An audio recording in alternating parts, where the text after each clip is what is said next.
Halo selamat sore pemirsa, saat ini ada bersama saya Indi dalam acara Games Nekat Rezeki Oke. Hadiahnya handphone LG Pro atau uang cash. Oke, Mas berani ambil tantangan? Rambutnya dicukur. Cukur. Ya, Cukurnya cukur gimana nih? itu gimana nanti? Yang berani, yang penting saya berani. Oke, kita dapat satu orang.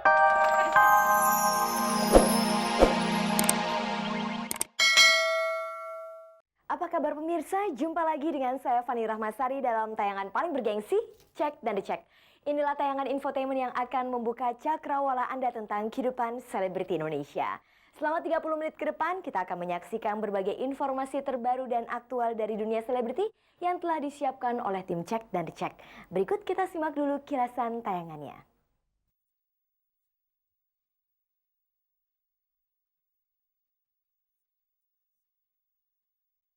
Jika tidak ada aral melintang tanggal 22 Agustus nanti, pengusaha Abdul Latif akan segera meresmikan pernikahannya dengan model yang juga public relations Latifi, Donna Luisa. Eli Kasim, pimpinan Sanggar Sangrila Bunda, akan menangani pelaminan pernikahan pengusaha asal Padang itu. Penyanyi dan pencipta lagu senior Renold Panggabean kecewa terhadap Inul Daratista yang menyanyi dan merekam lagunya tanpa izin.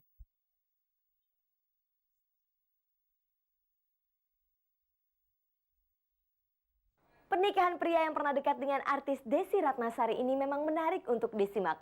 Bagaimana tidak, Abdul Latif yang usianya sudah tidak muda lagi akan menikah lagi dengan Donna Luisa, seorang perempuan yang usianya terpaut jauh dari Latif. Pesta pernikahan mereka yang sudah direncanakan jauh-jauh hari itu rencananya akan memakai adat Padang dan melibatkan Eli Kasim sebagai penata pelaminannya.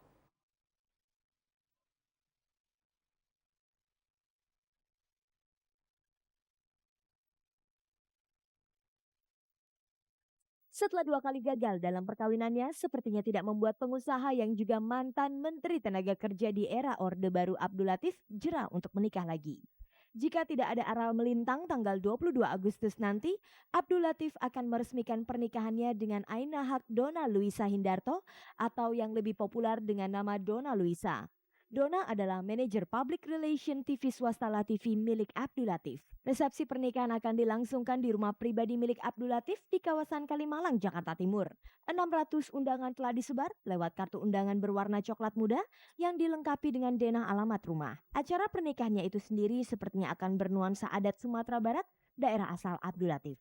Hal ini dapat dipastikan dengan dipilihnya penyanyi Minang terkenal Eli Kasim yang juga pimpinan Sanggar Sangrila Bunda untuk menata pelaminannya. Menurut Eli Kasim yang ditemui Cek dan Dicek saat mengadakan lawatan kesenian ke Spanyol, pelaminan yang diinginkan Abdul Latif sederhana saja. Acara Pak Latif ini sangat sederhana. Ya mungkin beliau juga tidak menginginkan besar-besaran gitu ya. Tidak seperti putra-putri beliau karena Pak Latif maunya ini sederhana sekali. Jadi acaranya juga enggak macam-macam gitu. Pelaminannya Minang ya. Dan Donna akan sunting Padang ya, sunting Minang lah ya. Dan Pak Latif rencananya memakai baju yang sudah beliau buat sendiri seperti jas Demang, jas tutup itu, pakai songket nanti yang dipesan. Kemudian pakai salua, istilah orang Padang itu peci Minang itu salua. Tapi kalau waktu nikah pakai peci, kopiah. Selain menata pelaminan, Eli Kasim juga diminta untuk menangani acara adat dalam resepsi yang akan berlangsung. Ada tari-tariannya, tari penyambutan pengantin kan biasa ya. Kalau pengantin turun untuk resepsi, itu ada penyambutan sedikit saja. Dan di atas juga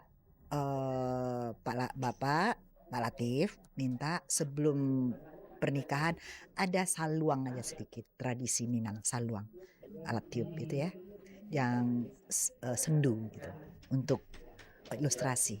Agaknya bisa dipahami kalau Abdul Latif memang tidak ingin pesta pernikahannya dirayakan secara meriah. Karena bagi Abdul Latif pernikahannya dengan Donna merupakan pernikahan yang ketiga. Sebelumnya Abdul Latif pernah menikah dengan Nuryati. Kemudian pada tahun 1998, Abdul Latif menikah kembali dengan seorang pramugari Singapore Airlines. Dalam hal asmara, figur pengusaha flamboyan ini memang cukup populer. Di masa jabatannya sebagai Menteri Tenaga Kerja, ia pernah dihebohkan akan menikah dengan artis Desy Ratnasari. Dan sebelum diketahui akan menikah dengan Donna, ia juga sempat digosipkan punya hubungan asmara dengan penyanyi dangdut Christina. Kisah cintanya dengan Donna bersemi dari hubungan kerja antara atasan dan bawahan. Donna dan Abdul Latif sering bertemu saat meeting dan acara-acara non-formal di luar kantor. Kecantikan dan kecerdasan Donna ternyata menarik perhatian bos Alatif Corporation ini. Sejak itulah hubungan pribadi di luar pekerjaan mulai terjalin di antara keduanya. Dan diakui Donna, ia memang tertarik pada sosok Abdul Latif sejak mengenalnya secara dekat. Dia itu adalah pemikir. Dia adalah pemikir yang mempunyai ide-ide yang hebat, dan dia orang yang sangat nasionalis. Terus terang sebagai bawahan saya melihat dan saya sangat merespek dia karena dedikasinya dia sangat tinggi bagi sebagai putra bangsa ya untuk negara ini. Dia sosok figur yang sebetulnya memang menarik ya. Beliau itu sangat menarik karena unik. Karena saya melihat bagaimana he works in his political area and his business area. Ya, saya bilang dia unique person gitu. Dia itu guru saya, dia mengajar saya segala macam mengenai everything. Itu sangat santun dan dia profesional dalam koridor gitu. Menurut Donna, meski usia Abdul Latif sudah memasuki kepala 5, tapi daya tariknya terhadap wanita masih tetap tinggi. Banyak rumors yang mengatakan bahwa ya tahulah kalau misalnya ada yang dekat sama bapak, wanita, udah pasti kan kena gosip kan. Ya itu bapak memang spektakuler sih. Saya mempunyai kacamata berbeda pada saat sebelum saya bekerja di sini, sebelum mengenal bapak dan setelah saya mengenal bapak. Memang bapak itu sangat populer.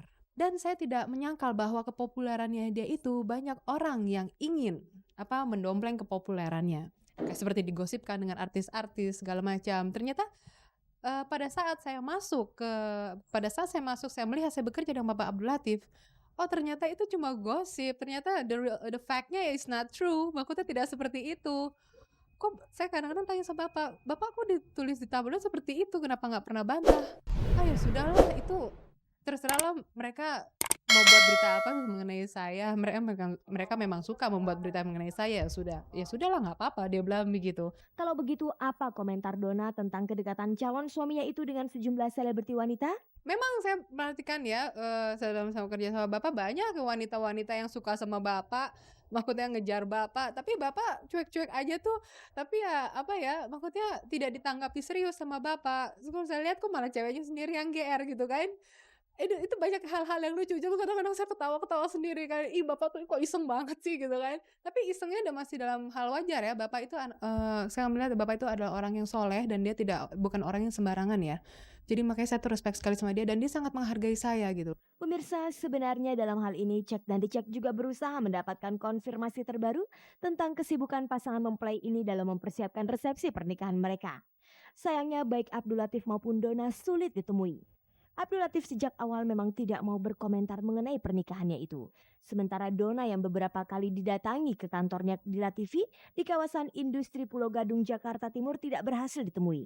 Mulai dari satpam sampai operator kantornya menyeleksi ketat setiap orang yang ingin bertemu dengan Donna. Kalau tidak ada janji, jangan harap dapat bertemu.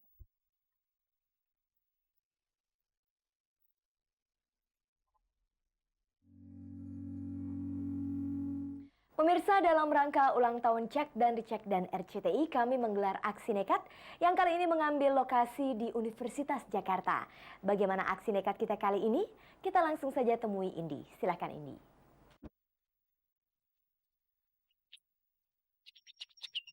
Halo selamat sore pemirsa, saat ini ada bersama saya Indi dalam acara Games Nekat Rezeki Oke. Hadiahnya handphone LG Pro atau uang cash. Oke, Mas berani ambil tantangan? Rambutnya dicukur. Cukur? Ya. Cukurnya cukur gimana nih?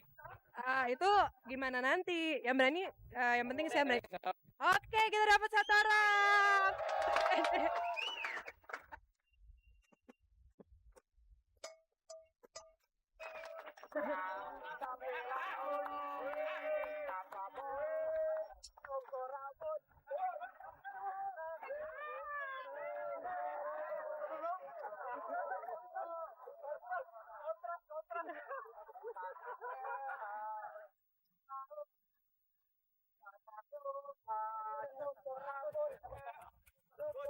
Indonesia.